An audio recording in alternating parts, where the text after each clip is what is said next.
Ro'zaning salomatlikka ta'siri. Mo'minlarning ushbu ibodatni ado etishga muhabbatlari va shijoatlari yanada oshishi uchun tibbiyotga asoslanib, ro'zaning foydalarini ochib berishga harakat qilamiz.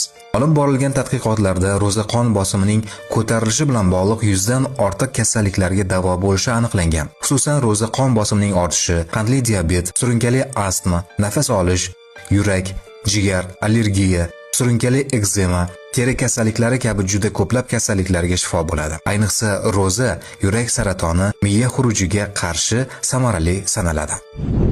2016-yilda Nobel mukofotiga sazovor bo'lgan yaponiyalik olim Yasunori Asumi aniqlagan eng qiziq holatlardan biri organizmning eng faol ishlaydigan vaqti ochlik paytida bo'lar ekan.